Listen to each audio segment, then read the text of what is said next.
So in this video, we will see a basic example of MapReduce, which is counting the number of occurrences of a word in a text. And it's considered as the hello word for MapReduce. Okay, so we start with a very simple example. Giving the input, this array as an input, it contains various words appearing twice or three times. We use the function map to map each value or each item to a key value pair. We add 1 as a value to each key. This literally means that each word occurs one time. Executing this chunk of code, we have this output. As you can see, each item of our input is now the key, and 1 is the value for each key. Moving to the next step, shuffling, which is simply alphabetically sorting the keys of our map. As you can see here, the differences between the outputs. Here we have bare first, and so B, C, D, and so on. So coming to the end of our MapReduce process, which is reducing. Here since it's a simple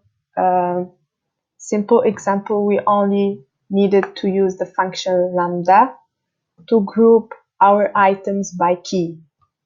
So as you can see in this input, same keys were grouped and their values were added. So we had two items, bare and bare with the same key, they were added. Same for the other items. So we move to our second example, a more accurate one this time, where our input is no longer a simple array but a large text file. Again, our algorithm counts the occurrence of each word in the text. We start with a basic implementation that iterates through the lines one by one, maps and stores the result of the counts each time. Here is the for loop. This method gives a correct result.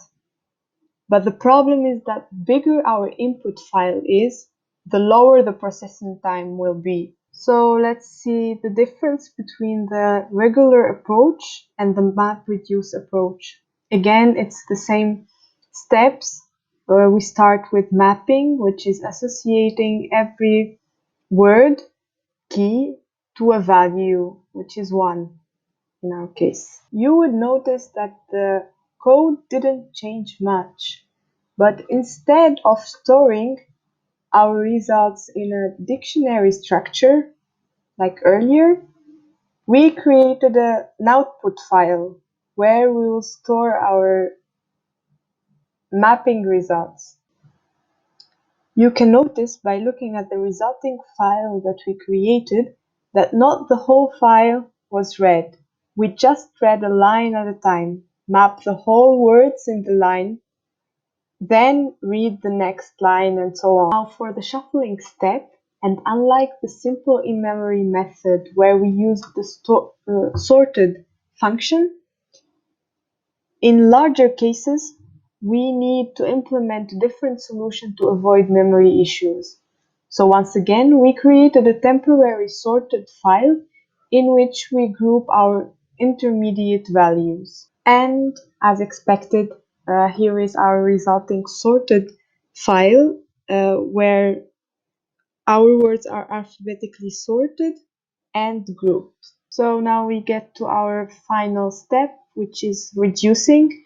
And it's not really different from the previous one. We just read each key value pair and we sum the values until we find a new different key.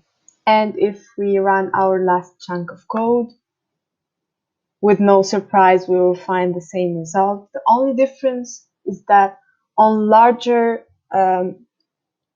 inputs, this method performs better both in terms of memory consumption and running processing speed.